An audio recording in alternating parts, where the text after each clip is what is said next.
G'day fellas and welcome to a casted game. We are here on Dry Arabia to witness two absolutely insane pro players take each other on in a wonderful matchup. Ladies and gentlemen, spawning in the north side of the map in the color yellow, playing as the Byzantines representing Team Elephant, it's Louis MT.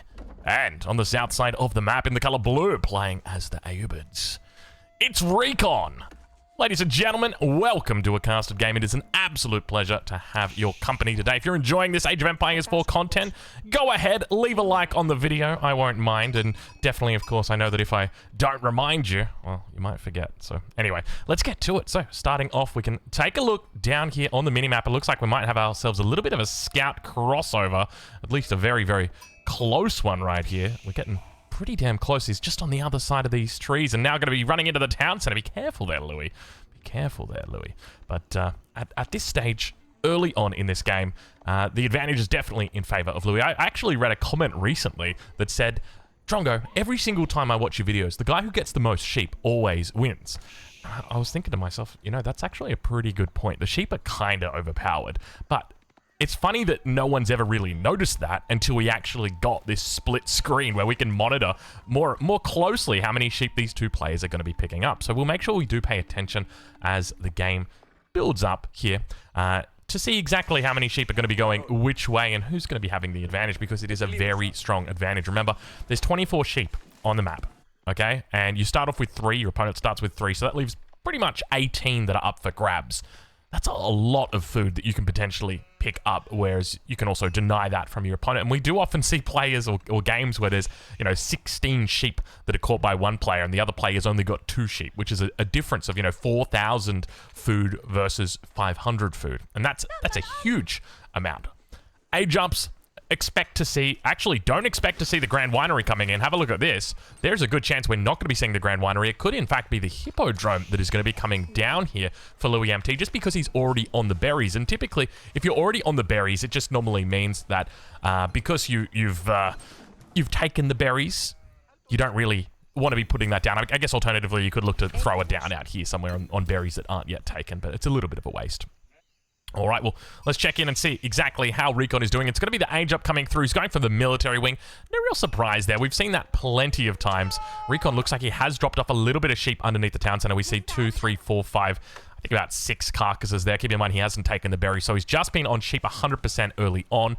Whereas his opponent, Louis, has gone onto the berries early, which means that he can afford to have a bit more of a larger route. So it looks like early on, Louis is going to have that advantage when it comes to the sheep numbers. But we'll ride on board with Recon and see how he's doing, as it's going to be 2 sheep that he's got so far. So realistically pretty close to even Stevens at this stage for these two players. Now, there's the Hippodrome coming down. A little bit below where the town center is. Pretty decent spot. Remember, he's got the cistern that'll be here providing its influence. He's just started off with a single cistern on this opening, and I'm curious to see exactly how we go from here, because the Grand Winery has realistically been the only option that Byzantine players have been really utilizing in recent times, in these recent patches. So I'm looking forward to it. Now, one thing to note, though, is he's up against the Ayyubids, and they have access to camels, and camels are going to be debuffing your cavalry. So this was something that I remember watching, I think it was Beastie's landmark tier list video when it first came out, the Byzantines, and basically he said he didn't like the Hippodrome because it forces you to play a certain way, and then that can be countered, especially in certain matchups where there are camels. And I think that that's a realistic threat here. So we'll see exactly how Louis looks to manage that threat. Meanwhile, on the other side of the map, it looks like at this stage of the game, we're not going to be seeing any stone being taken, of course, because we're watching the Ayyubids. So expect to see that castle age coming through, but there's not a whole lot of villagers out here. And another thing to note, no outpost on the gold, at least just not yet. If we check in with Recon, Recon has come over and spotted this position. I'm curious as to whether he's actually spotted here at this timing. Obviously, we can't know that 100%. Actually, no, I can tell you right now because I'm looking at his mini-map on my other monitor, and I can tell you he has seen the landmark. So he knows what's coming here, and we do see that outpost coming down as a response. Now, one thing to note is this Desert Raider is going to absolutely melt any cavalry that come out early. Remember that not only does it have the 5 armor, but it's also got that 13 damage and the 13 bonus damage. It gets double damage against horsemen. So Louis wants to avoid at all costs dealing with these Desert Raiders because they are notoriously difficult to deal with. But we do see, looks like Recon's going to be coming back. Now, I guess another thing I should mention, I haven't mentioned it yet, this is part of EGC TV's The Elite Classic. Make sure you check it out every weekend, Saturday and Sunday at 15 GMT. All right, I want you to check it out because I'll be there. Well, I'll be there for the grand finals. I don't know if you heard what I said about it in the previous cast, but essentially it's just because it's the middle of the night for me. So even though I'd love to be there, I really can't be there because I've got a family, unfortunately. I say unfortunately, like, you know, children. Sucks, doesn't it? I don't mean it like that. Don't get me wrong. I love my kids. It's just, it's not what, I don't mean it like that, all right? Look, there is a part of me that says, I wish I could be a degenerate. I wish I could play. I wish I could cast until 7 a.m. I miss those days immensely, but unfortunately, it's just not the way. Not the way it is anymore. Anyway, it looks like we might have ourselves another Ayyubid age up coming through shortly, so we'll keep an eye out on that. Could be looking for a bit of a fast age up here. Could also go into something like the Dervish. They are very potent, especially once you've got that age up, looking to try and pick up the relics. That can be a big factor. So I have to keep an eye on that. But Louis going to be starting to move across the map here. Golden Age Tier 1 does come through for the Ayyubids, so that's going to give a little bit on that bonus, an extra 10% for all resources. Don't mind if I do. Definitely feels nice to have that, but now on that north side, a little bit of a migration of the villagers coming out, and indeed it is going to be that faster age up that's coming through for the Ayyubids. So slowly and steadily he will look to age up, but keep in mind he's got the 2 Desert Raiders already out, which will be able to fend off any pressure here, and it feels like Louis has essentially gone for a landmark where he's ended up empty-handed. He's got the horsemen out, but realistically he does not want to fight. He wants to avoid the fight at all costs, and I think he probably can take these fights eventually. Like now that he's got 4 horsemen out, he probably should be able to take this as long as his micro is good. Let's have a look and see whether he's going for it. He is going to go for it. Yeah, just keep in mind those Desert Raiders. You've got, because there's so many things that are going on here, right? Like you've got 9 damage, -2 because of the thing. So you're doing 7 damage and you're up against 5 armor. Like you can't win this unless you pop the Hippodrome. That's the only way you possibly win this. Even then, I just want to see, does it actually, how does that do 11 damage? Oh, because it's a ranged unit. Oh, I completely forgot it's a ranged unit. Oh, never mind then. They both counter each other. I completely forgot it's a ranged unit. Even though he's got his little melee sword out, he's still technically a ranged unit. Never mind, never mind. I was so worried. I'm like, man, he's gonna do negative 16 damage. Like, no, Drongo. No, Drongo, you absolute silly Billy. He's not doing that. Hold on a minute. Did we get a little bit of a switch on the Ayyubid age up? I think we did. I think he's popped that out and then thrown in something different. I'm hoping that it would have looked a little bit weird to you guys, because remember that's just manually thrown up there. We're not actually using the in-game files. I've got a second copy of the game up right now, and I'm basically taking little bits of that and putting it over onto our screen so that we can see it. If you want to see the second screen, it's right over here. Look at that. We're still following that scout around. So we're actually watching Recon's perspective on that second screen. So I think the Ayyubid age up probably will fall off in a couple of seconds, maybe, because he did initially go for that faster age up. So we'll keep an eye out for that. But at this stage, it looks like a little bit of trouble in paradise as Recon's village is going to be forced to run away. One of the workers is going to be taken out, and indeed, there we go. It did fall off. Let's bring that back up in. I'll have to remember to bring it down, but the longbows are starting to build up here. Keep in mind, we do have 5 longbows on the field. He'll be moving into a second set, and now the question becomes, does he look to play it a little bit longer in Feudal, or does he think about going up to Castle Age here? Because there's different ways that you can play the civilization, obviously. There we go. We can get rid of that one right there. Ayyubids now aged up and going up with the growth. Now, this is the age up that is considered by many, myself included, to be a little bit too strong at the moment. In fact, some might even say overpowered. 8 villagers coming through. And look at that. Immediately, Recon going up 8 villagers. It's ludicrous, isn't it? Like an extra 20% villager count. Crazy. Triumph now going to come through. Did I say Triumph? It's Triumph, right? Yeah, it's Triumph. I got it right. Villagers, they got to be careful here as well. A little bit of an attack boost. Remember that is also in play. It's going to reduce the amount of damage, or increase the amount of damage that the horsemen are doing, and therefore reducing the threshold that it takes to actually kill it. But we now start to see Camel Lancers joining the field here. These guys aren't ranged. You don't need to worry about that. They're going to have no problem cleaning up this mess. But villager count does get taken out by 5. So we've seen this a couple games now with the Ayyubids. The fact that they look to try and find this sneaky little Castle Age timing and unfortunately get punished. And it's happened, I think this is probably the second Ayyubid game I've seen where we've basically just had a reset come through where the Ayyubid player has lost out a lot of villagers on this age up timing. And I think people are starting to work it out as a civilization how to play against it. And Louis obviously demonstrated very well here that, you know, he doesn't care so much about your camels. He's happy to just commit under the TC, take out the villagers, and negate that villager lead. And now there's only a villager lead of 2. So Recon has to head back to the drawing board. Definitely think about where he wants to go from here. Meanwhile, it looks like Louis got the answer as to where he wants to go. It's going to be a castle age. I suspect with the amount of vills he's got on gold here, he will be also able to look for some upgrades. But Ghulam's coming out now, and Louis, he might be in a bit of a tough position here. He needs to think about heading to castle age, but even then, like, the resource is not looking the best. 11 minutes through into this game. We'll pull up the income, and you can see he's only got 200 food a minute, so it's going to be a full 6 minutes before he's got enough food to get in. Obviously, his villagers have just recently migrated out there, so it's going to take some time, but he's already on the 3rd berry patch, which is kind of crazy when you think about it. You know, first one's been exhausted, second one obviously got exhausted, and now back onto that 3rd one. He's trying his best to get all of those juicy olive oils in, but now horsemen making their way across the backside. A little bit of a raid down here. Check in on that north side and see how things are beginning to move.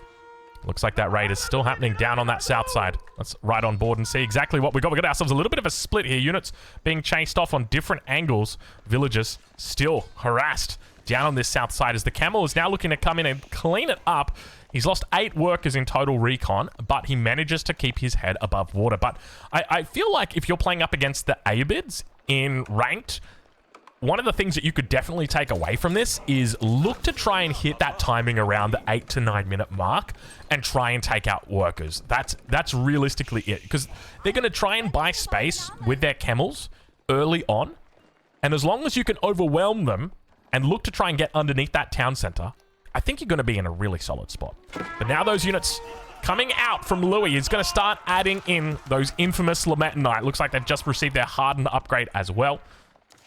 We'll check in and see where the armies are at. Both of these players got a decent force beginning to build here. Ghulam's also going to be coming out from Recon a little bit across the map.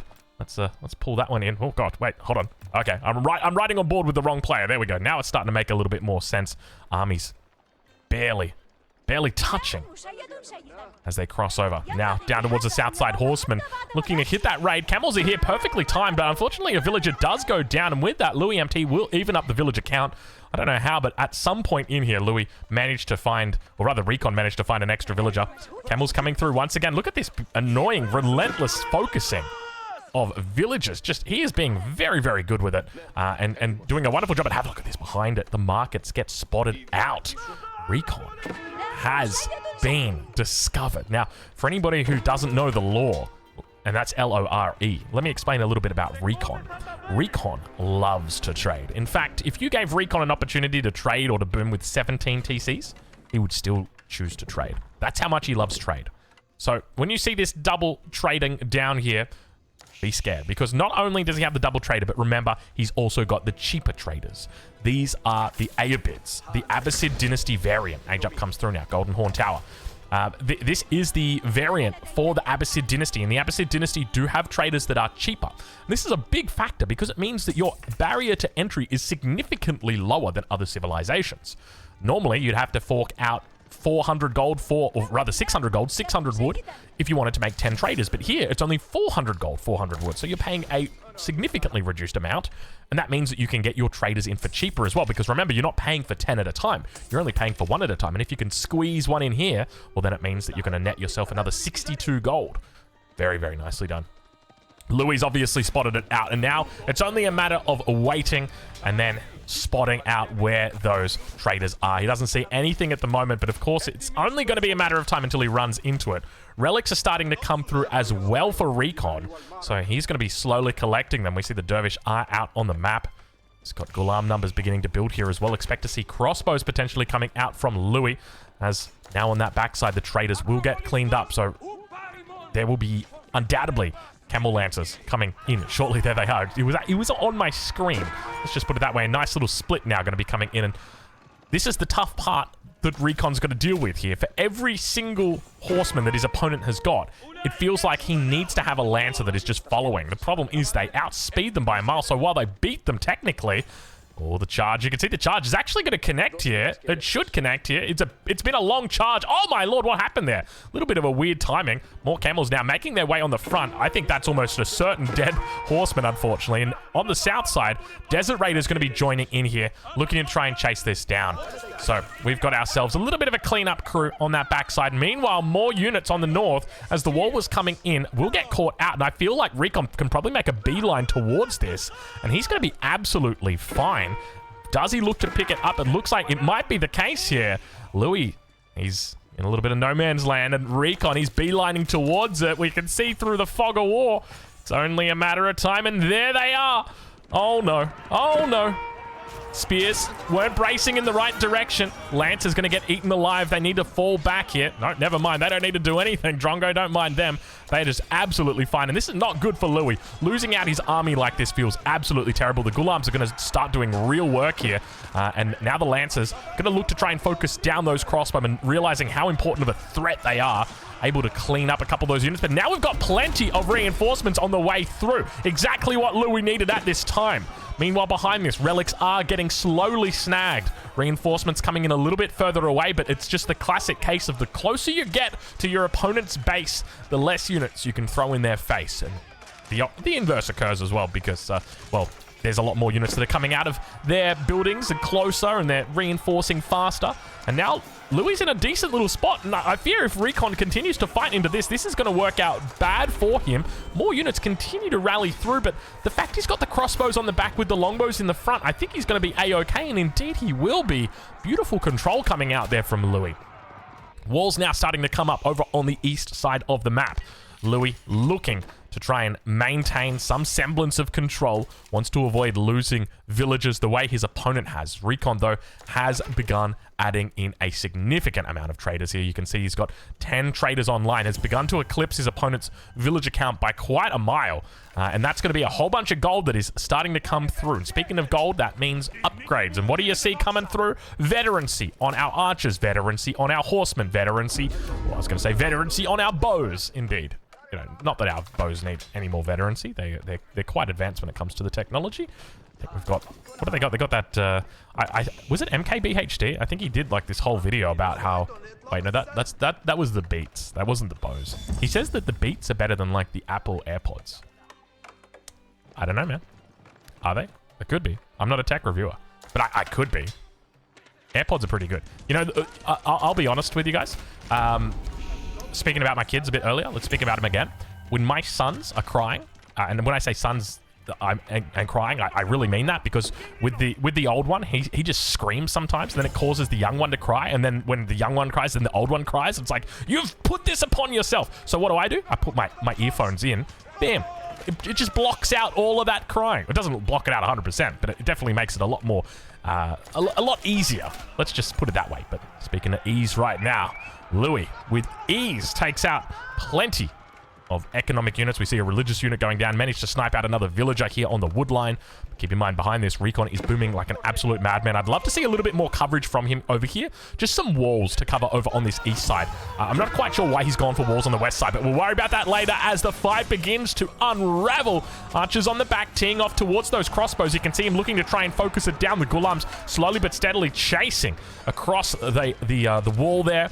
Camels as well, and longbows. Ideally, you'd like to see the camels, or rather the longbows tank up on the front here, and the crossbows make their way to the back. There we go. It looks like that's what he's going to be doing. He's trying his best. There we go. Wonderful. Very well microed there from Louis. Knows exactly what is up when it comes to this play, and we hear Sacred Sites being neutralized behind the scenes. Let's check in over on that east side of the map and see exactly how things are going. It looks like a couple of Varangian Guard are making their way across. So normally the best way to think about defense when it comes to trade is you want to defend with your units, your base, and then the furthest part away from your base, you want to wall it. That's typically the way it goes. So in this situation, this is really far away from your base, so you'd want to wall this in. You'd want to wall all the way across here, maybe throw an outpost or two down, get some sprinkled emplacements in there, and then that way, you're going to buy yourself some time for when this happens. Now, instead of attacking your traders, they're actually just going to be attacking your wall. The sprinkled emplacements are going to be helping out. It's that sort of thing. Whereas in this situation, where you wall off what's closest to your base, sure, you're walling off these resources, which is nice and important, and in fact, really, really well spawned here. He's got two very close deer spawns together with the berries, and the berries in the back. Incredible spawn, actually, now that I think about it. So it does make sense to get these walls down here, but one of the things that will happen is you will leave your trade vulnerable. So hopefully we start to see some more walls coming up. You could definitely look to connect the dots. Always something important to do when you are looking to save a little bit of wood is to connect those dots. Playing connect the dots, it just helps you save, you know? Instead of having to wall all the way across here, you just wall to here and there. Makes it much easier. All right, more... Oh, lance connector coming in. What's that all about? I think this was probably a not misdirection, but definitely a mistake. We'll say that much. Or is he really looking for a raid on the gold? Is that surely that's not what you're thinking about? Just hitting a little raid on the gold. I don't think so. Recon now with the 20-minute wheelbarrow. Good little timing there, Recon. I guess with 1,300 gold a minute, you probably won't notice too much of it missing with that wheelbarrow. And we do start to see the walls beginning to come up exactly what we need. We needed this probably about, I'd say 6 to 7 minutes ago. It would have been nice. Because it only takes one villager. You got to remember that. Just one villager out here slowly walling up. Have a look at this. Louis now going to be thinking about throwing outpost down. Exactly what he's going to be doing. Throwing outpost down. Good luck to the man. I don't like the odds. But meanwhile, the position is starting to look good for Louis. Now, keep in mind, he's behind 20 workers at this stage. Villager will go down on the wall. The last palisade segment was just about to be tapped through. I like that Louis not even going to go through it. He's like, no, we're going to make our own gate with blackjack and hooker. You know what? Forget the blackjack. That's what he's thinking. Outpost is coming through here. He's got to be very careful. Recon, I don't think he is aware. Indeed, he's not, but he does know about the presence of his opponent over on these walls here. And now, one of the issues is that Recon sent a lot of his units here, which doesn't leave much left back here to defend. Lance Connect will make their way onto that Mangonel, and with that, or rather Manjanique, and with that, times are going to get tough. He needs to pull villagers if he wants to keep this alive. Varangian Guard's going to be able to take it out. And now, not a lot of units left. Sacred Victory is now being approached. Recon scrambling to try and get a defense going here. He's looking pretty good despite the lack of numbers. Meanwhile, over towards that top side, we've got units beginning to build. He's looking for any kind of presence out on that field to distract his opponent, maybe call back those units. Sacred Sites being neutralized. You love to see it. You love to see it. It's good stuff.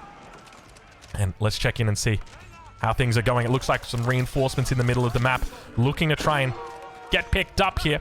A couple of camels. Meanwhile, in this battle to the south, the crossbow numbers are still pretty decently high, so we should be able to pick off these camels without too much of a hassle, but the dervish in the middle is unfortunately going to have to leave with its tail between its legs as, unfortunately, it gets cleaned up. Meanwhile, towards that top side, the walls are slowly coming up, and you can see how important... Okay, I just want to explain on something, expand on something, even though we've got to fight right here, and this is important. Let me cook, okay? I was talking about how important the walls are, right? If you've got walls up, what does it do? It gives you time to react. It gives you time to see what your enemy's throwing at you, and then you know how many units you need to send there. Okay, so what did we see happen? We saw Louis just send a couple of Varangian Guards over here. There were a few units in here, and what was the response from Recon? The response from Recon was overwhelming. It was 20 plus units to deal with that. And what happened? Louis looked to push at another position at the exact same time and takes an incredibly good trade because all of that army is no longer there to help out him anymore. And that's the reason why it all comes back to getting these walls up. The sooner we get the wall up, then that allows us to control our response. It allows us to measure our response. And Recon, unfortunately, with those lack of walls, means that the response he had to give was an overwhelming response because he wasn't sure exactly how many units were going to be there. And unfortunately, it doesn't pan out for him well. Villager count has fallen significantly. He's lost 38 this game. Louis has managed to pull it back to within 6. Which is impressive. Behind this, plenty of olive groves are starting to come up for him. How much are we up to here, Louis? We're on 19 olive groves, which is definitely quite nice. Still managing to cause havoc on the backside, and looks like we've got berserking mode coming through for Louis' Varangian Guards. Look how much damage these guys are doing. An extra 8. Is it really an extra 8 damage? No, it's an extra 6 damage, but they've got +2, I guess. That's it. But geez, I think they also get that extra movement speed once they reach Imperial Age and get the upgrade. But now it's a case of Louis just completely outmuscling Recon. And I think from this position, Recon is in dire straits. Why is he in dire straits? Because a large portion of his economy are those traders, and they have been pretty much shut down at this stage. Louis got really good map control. Even though he's lost the relic count 4-1, he has got all 3 sacred sites. He's got control of the golds. He's got really solid map control here. And it basically means at this point, he just needs to put pressure on, and Recon's going to fold. The military advantage is significantly in his favor. And now, continuing that build-up, he's also going to add in a Springald. Definitely the right call here, considering we've seen Manjaniques out this game. They do come through. He's going to be looking for it. Couple of camels, crossbows as well. Springald looking to fire down. Manjanique, will he get lucky today? He's going to try his best. Villager, nowhere to repair. He's trying to work down that Springald. Manages to do it. Single Manjanique on the backside, but just outnumbered completely. The Varangian Guards go berserk and look to try and end this game right here, right now. And that's exactly what they do. Louis MT, absolutely disgusting Byzantine play. And I gotta clap my hands because that was beautiful. Textbook, clinical, all the good stuff. Really demonstrating how to do it. Fellas, go check out EGC TV this weekend, Saturday and Sunday, 15 GMT. Throw it in Google, work out exactly what time it is and your local time zone.